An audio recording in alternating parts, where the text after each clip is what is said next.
mais si sama gis-gis daal choix boobu dina am jafe-jafe. C'est vrai alors cher Omar aujourd'hui beaucoup de prétendants parce que mi ngi koy wax Abdoulaye mais prétendants yi bari na du côté de la coalition Benno Bokk Yaakaar surtout de l'APR naam ñoom waxuñu mais seen i ay jegeñaal ku ci mel ne Amadou Ba ku ci mel ne dégg naa sax démb ci quotidien yi ñu wax ki nga xam ne moom mooy Boun Abdallah Dionne Abdoulaye Diouf Sarr un quotidien d'information la cellule de communication de Moustapha Diop ministre nekk également Louga ñi ngi wax ne Moustapha Diop est candidat Abdoulaye Daouda Diallo également c'est-à-dire aujourd'hui mën nañu tudd juróom Amadou Ba 2024 et cetera. Donc plus de 6 candidats yoo xamante ne pas de manière officielle mais seen i jegeñaale jàpp nañu ñoom ils sont candidats wala ils sont de potentiels candidats à la candidature. Waaw ñoom ñoo ñëpp noonu loolu naka la président di def ak ñooñu.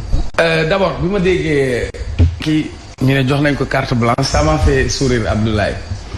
Je parle politique de ma petite expérience am na benn année. C'était en 2014. ñu gagné commune de Pikine Nord mais conseil yi ñu am suñu dajoon suñu say bi rek Ablaye dafay poser problème donc boobu c'est une anecdote jaraawe di jox leen ma carte blanche parce que le fait que mu la jox leen ma carte blanche mooy bàyyi nañ la nga tànnal ñu mais su deful woon loolu vérifier ko tànn yëpp denc ko ba ñu ko egg ñu doog ko dévoiler on aurait chacun aurait voulu être candidat et su boobaa suñu mbooloo day tasaaroo et quand j'ai entendu carte blanche ça m'a fait sourire Abdoulaye jusque-là Macky a réussi à tenir son gouvernement et comme tu as dit tous les dissidents ou les personnes yi am yenn ambitions yi il a coupé leur tête mais pour man Macky Sall war na benn livre bu muy tuddee l'art de surprendre Macky il surprend en politique il est imprévisible car parfois am na choix am sax yaa may dégg choisir lu ba choisir et ensuite comme système boobu nga wax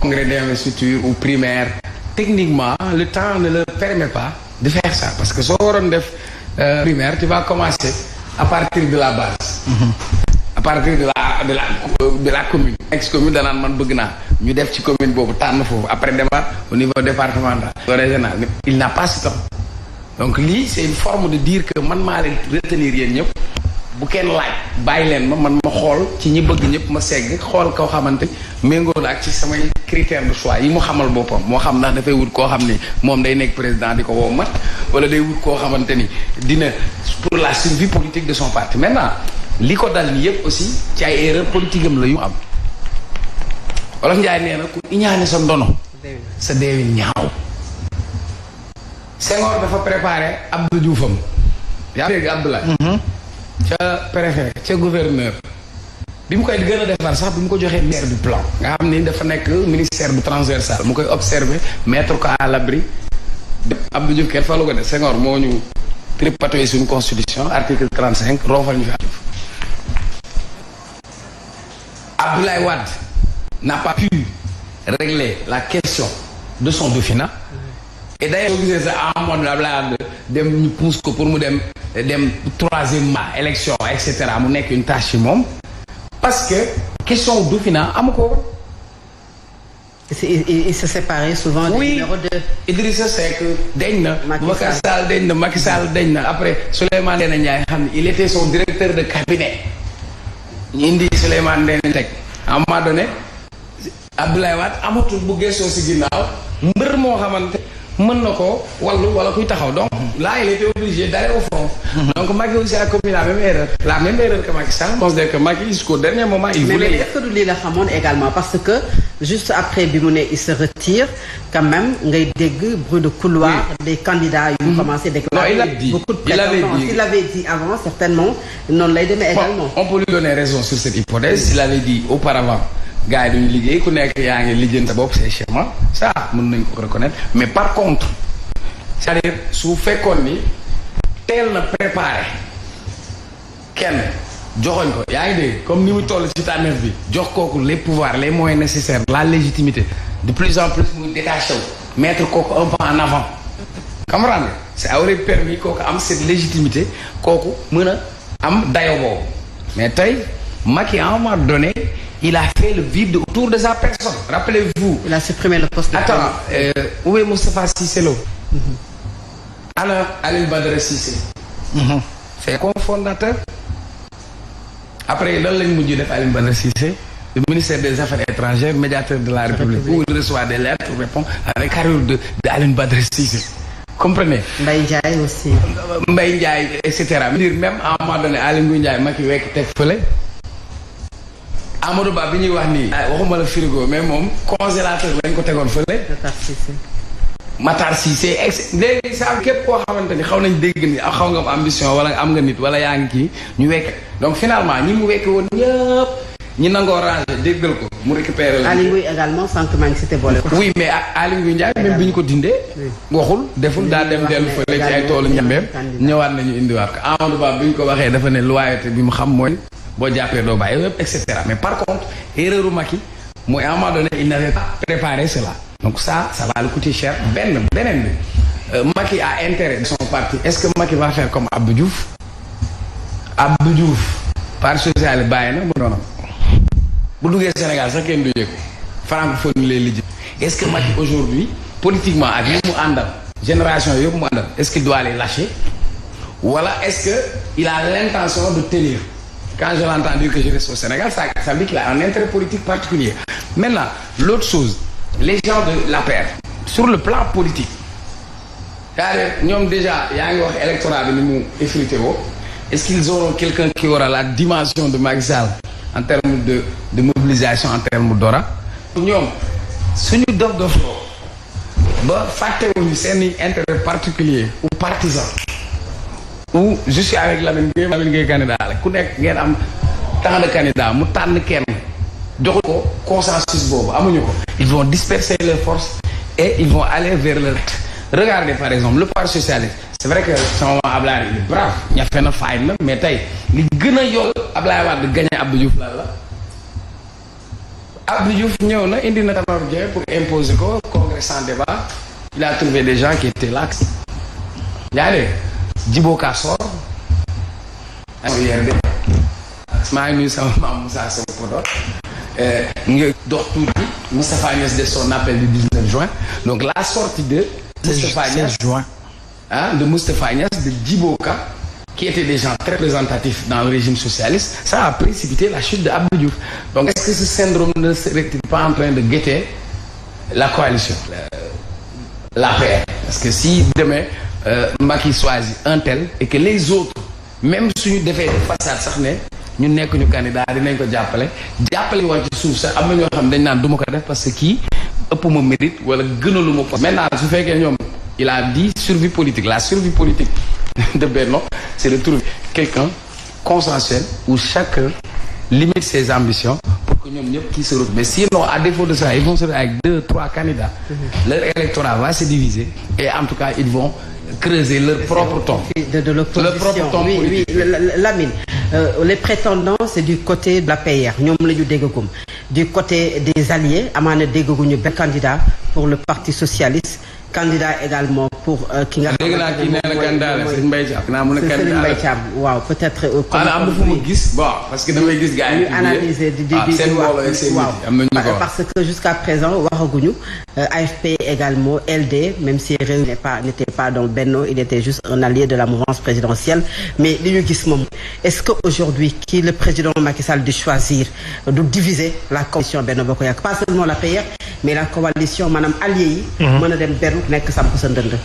Bon, en tout cas, que ça soit le PS ou l'AFP, jox nañ carte blanche monsieur président Macky Sall.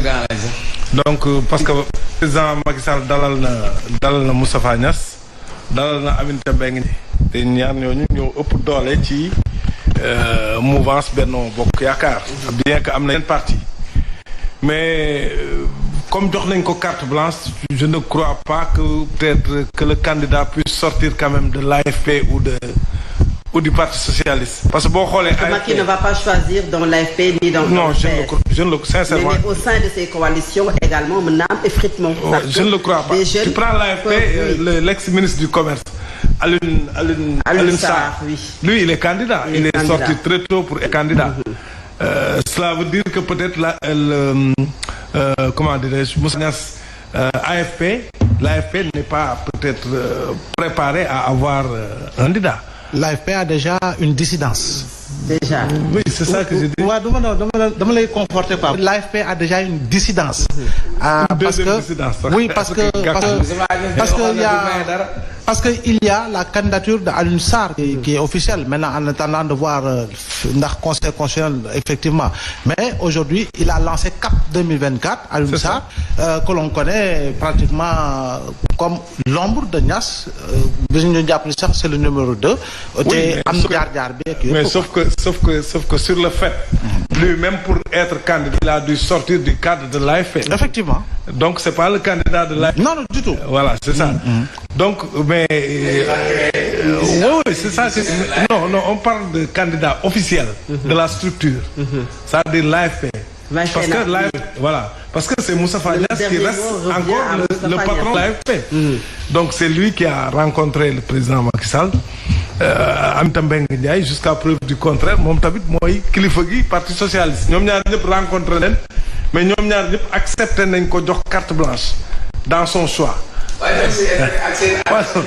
waaw mais et puis objectivement aussi ñoom est-ce que am nañ kenn koo xam ne peut-être mën na parce que aussi man dama jàpp ne candidat à la présidentielle loolu. c'est du sérieux. C'est du sérieux. mais Lamine c'est-à-dire dañ koy waajal même tey aujourd'hui quel que soit Lamine dooguma la par exemple un parti comme le socialiste du parti rek mais c'est une institution c'est l'histoire politique c'est-à-dire aujourd'hui un grand parti comme le parti socialiste par exemple en 2019 ils avaient refusé d'avoir un candidat def seen vide loolu mu topp leen mais est-ce que du point de vue politique simplement le parti socialiste quand même avec tout son historique war na mën a am un candidat serait-ce que pour son existence dans l'échiquier politique mais maintenant si le parti socialiste veut se réduire en comprimé FRL ñu koy seeyal ci kaasu Macky Sall ben ils n'ont qu'à payer les frais. waaw mais ñoom ñu ngi ci loolu parce que. mais non symboliquement sax parce que war na moi je te dis dem naa fa nekk par exemple benn dëkk paa bi génneel ma carte sociale bu année 70 xamuñu lu dul parti socialiste. oui c'est ça mais en fait bañ a am candidat peut-être moo yóbbee sax ku mel ni Khalifa Sall difficulté yi nga xam ne am na ko mais li ma gëm ñaari parti yooyu yëpp peut-être dañuy continuer di cheminer ak Benno Bokk Yaakaar ak président Macky Sall dans le choix qu'il aura à faire qui reste un choix difficile quel que soit Alpha. Le choix n'est pas facile. Du tout. Parce qu'aujourd'hui, il va falloir choisir quelqu'un. On élimine. Dégg naa keroog seen kii bi il a même demandé qui va être candidat gars yi ku ne téye sa loxo.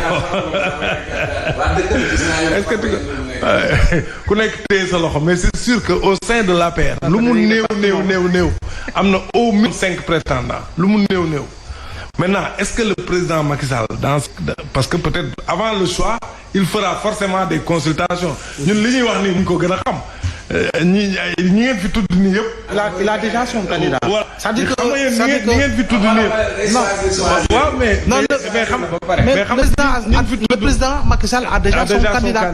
Il a déjà son candidat. Oui. Il attend juste. Non, je dis. Non, il va l'officialiser quoi. Je dis, en fait, ils sont un peu dans le format communication. Il faut créer véritablement l'effet de surprise pour andi attractivité autour de cette personnalité qui s'est choisie. Je le rappelle encore une fois, biir APR, il y a de bons profils. Il est déjà choisi. Non, mais le président a déjà fait son choix. Non, mais le plus difficile, c'est pas le choix. Et biir APR, il y a de bons profils. Pour moi, le plus difficile, c'est pas le choix. C'est de faire accepter le choix. Pour moi, c'est loolu la nekk. C'est-à-dire, Macky Sall, comme tu le dis, peut-être à son idée là-dedans, te xam na ne qu'il pleuve ou qu'il neige, celui va choisir kooku mooy nekk candidat Benno Bokk Yaakaar. Maintenant, aujourd'hui, tout son travail. Créer le consensus autour. Son travail, c'est de voir tous les autres candidats qui ont une ambition, affichée ou non avérée, mu jël leen ci pet jéem a wax ak ñoom pour les amener à accepter le choix qu'il a déjà fait. C'est clair. Alors merci président Abdoulaye. Oui, cher Oumar, merci beaucoup.